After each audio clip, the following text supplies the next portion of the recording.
Hey everybody, Tom the Car Guy here, and today I want to talk to you about the pros and cons of buying a car, whether it be new or used, at the end of the year. It's going into 2021 now. I know I'm a little late on this video, but maybe it can help you in the future, or it could help you maybe today even, if you guys watch it. So, I got 4 different bits of information for both a pro and a con here. So it is going to be a quick video. Make sure you hit the subscribe button. Make sure you hit the bell icon. I know it's been a long time since I've posted videos, and it's been an even longer time since I've posted good quality videos. So I want to start doing that a little bit more for you guys. I got out of the car business for quite some time, and now here I am. I'm back. So I just love this job. I thoroughly enjoy it. And I like helping my customers, and I like helping people who aren't my customers. So with that being said, hit that bell icon, hit the subscribe button, and good luck in your car purchase. So here we go. So first pro of buying at the end of the year is dealerships have quotas, and with those quotas comes lower pricing. Dealerships may have to pump out another 10, 15, 20 cars at the last, sometimes even the last week of the year. It's the busiest week in all of car buying and car sales. Been doing this since 2013. I've been around it since before 2007. So earlier than that, I don't even remember when I started getting around it. But it has always been the busiest week of the year. So with those quotas comes lower pricing. Sometimes dealers will do stupid deals. But here's the problem with that.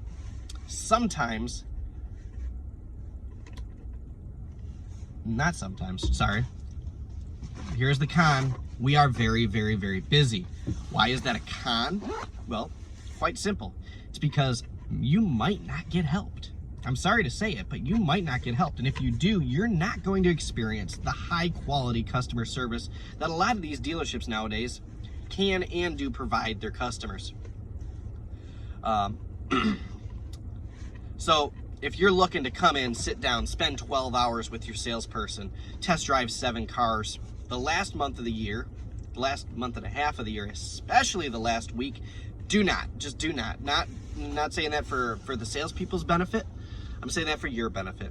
You are not going to have the attention, you're not going to have the quality of service, and you're not going to get quite what you would expect any other time of the year. So back to pros. Another pro is manufacturers will even push out more incentives. Yeah, that kind of ties into the lower price thing, but dealerships control some of the pricing, manufacturers control incentives.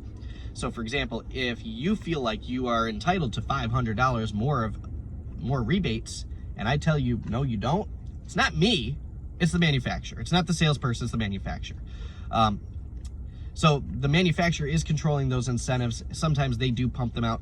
Heck, sometimes even the last day of the year, they pump out one incentive that nobody even knew was coming, and we find out first thing in the morning. It's just to close a few extra car deals in the year so that the manufacturers can count those cars as sold new, I should say, because manufacturers don't do that for used.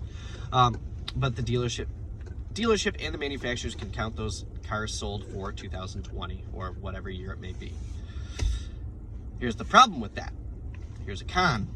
With those extra incentives, sometimes those incentives are on specific trim levels, they're on specific engines, they're on specific stock numbers. Sometimes they're even on specific build dates. I have seen that before, where they offered $250 rebate on vehicles built between, I don't remember exactly the date, but I use pull something out of my butt here. Let's just say August 13th through November 12th. They'll offer $250 to push those vehicles out. Or if they were built early in the year and they're still on the lots, they have to be on the dealer lot for, I don't know, 90 days or 120 days in order to qualify for that $250 rebate. Problem with that, sure, that might sound great, but you have less selection. You're at the end of the year. They have sold all the cars. Typically, those are going to be on previous model year, not upcoming model year cars. Actually, not typically. Most 90% of the time, they're going to be on previous model year cars. So if you're, say, we're going into 2021 now, they're going to be on the 2020s. So you're going to have a lot less selection. So you may not qualify for all those rebates. You may not get those incentives. It's not us. It's not the dealership. It's not nothing else. It's the manufacturer. And it is, let's be honest, you waiting till the end of the year to buy a car. So if you absolutely got to have that burnt orange or that grabber blue or whatever, you might not get it. Let's just be honest with ourselves here. Another pro is at the end of the year, you're going to get a newer car. So that car, if you get the 2021, for example, you're going to get the newer car. Why is that great? Because you've got a newer, more updated vehicle.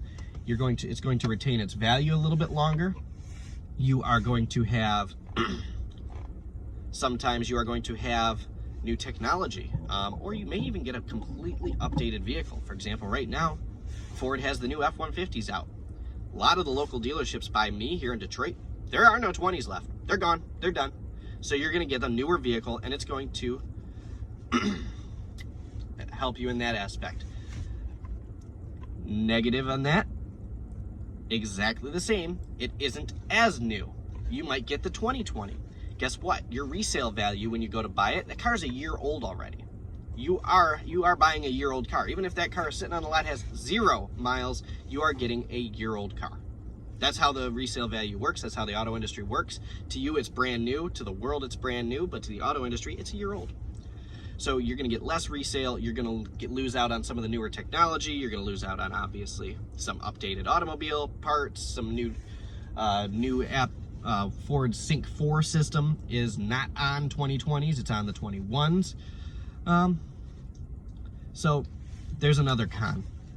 Last pro is it's going to maintain its value longer if you buy the newer car. Again, same thing ties in there. If you have a 2021 in June, it's still going to be a 2021. If you buy a 2020, it's still going to be a 2020. So if you're buying a newer one, it's going to maintain its value a little longer. It is a year newer, even though you could have bought 2 F-150s, a 20 and a 21 on the same day. Sorry, but your 20 is a year old, your 21 is brand new. And here is the other thing, kind of ties into that as well. Your trade-in is a year older at the end of the year. Most manufacturers roll out that next model year car sometime typically in the fall. If you are looking for the maximum trade value on your car, do it earlier in the year. Do not do it later in the year, because at that point you are a year older. You're going to lose value because of that. Your car is going to have less technology, even if it's only a couple years old. So there's some tips for you, pros and cons of purchasing a car, whether it be new or used, at the end of the year. Thanks for watching, guys. Have a great day, and leave in the comment section below. Let me know what more information you guys would like to know about the car business, any questions you may have and want answered. And I might feature your name or screen name or whatever you want to call it in the video and do a video on it. Have a great one, guys.